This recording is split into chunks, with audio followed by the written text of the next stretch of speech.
Welcome back to the Pistol Report. My name is John Francois. I'm the Senior Instructor at Archangel Technologies. In our last video, we left off with terminal ballistics, the full metal jacket ball and the jacket hollow point, how they function and how they cause injury and damage to animals and humans. And we covered the ways by which gunshot wounds stop attacks by animals or humans. A hit directly to the central nervous system, a rapid drop in blood pressure, instantaneous traumatic shock, and the fourth one we covered, which doesn't happen all that frequently, is a disruption of the structure of the animal or human body, a broken bone that's bearing weight. So now, let's do our 4 rules of gun safety before we move on. The firearm is always loaded. Don't put your finger on the trigger unless you are ready to shoot. Know your target and what's beyond it, and don't let the barrel of your firearm point at anything you're not willing to destroy. So now that we have that, let's move on to what we said we were going to move on to in the next video. And that is what happens when a projectile or one of these bullets hits the human head. The skull is bone. And what happens is the brain is contained in that skull. I think we all have that one covered. What most people don't realize is when the skull is hit by a bullet, when that bullet enters, basically the same things happen. You have a permanent wound channel, and yes, you'll even have the shock waves that are emanating out into the brain tissue. But because the human thoracic and abdominal cavity are more gelatinous and have more fluid in them, it's very much more pronounced in the thoracic or abdominal cavity. As far as the head goes, once that bullet enters, you're going to have fragments of bone that are shattered, that are actually pushed and dragged in by the bullet as it enters the brain. Those cause their own individual small, tiny wound channels, causing far more damage to the brain than what normally would happen. So now we're going to move on to how shot placement affects terminal ballistics. And so we're going to put this up, and I had mentioned it before, but now we're going to talk about it, is the terminal T.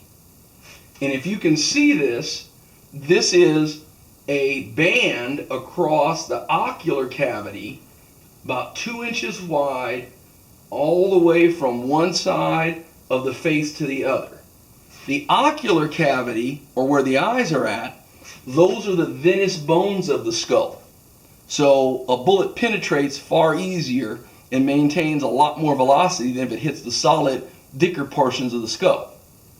Then you have a 2-inch or 3-inch band that goes all the way down from the center of the horizontal bar, forming a T. Now, the central nervous system is in this terminal T. So when it comes to shot placement, this is where you want your bullets to hit. Because after many shootings and many autopsies, I figured out real fast that people that were hit in these terminal T areas, their attack stopped almost instantly. It's not a guarantee, because I've been to autopsies where people have had bullets that actually hit their spinal cord, hit their spinal column, and they kept doing whatever they were doing until blood loss finally caused them to be incapacitated. But for now, just think of it this way. If you can place your shots in that terminal T of an attacker, whether it be animal or human, you have a much higher percentage rate of stopping the attack. Now, from the training we do, it's self-defense. So we don't expect everybody to hit directly in the terminal T. You try for it, but it's not expected. What we expect is that you put your bullet somewhere on the human target. Like we talked about before, the any new hole theory. A bullet that penetrates somebody's body is going to probably change their behavior. If they don't realize they've been hit due to adrenaline, then they're probably going to keep doing things until they figure it out. That's why we're a proponent of you have to allow your bullets to take effect. Once you hit somebody, it may take effect instantly, or you may not notice it. And unlike Hollywood movies and stuff, generally when you engage in a gun battle, it's fast, it's moving, and you don't even know whether you hit somebody or not. There's no big splattering of blood most of the time. Yes, some people have been hit in the carotid artery and blood goes everywhere. But most of the time, clothing and stuff, you won't see where your bullets hit.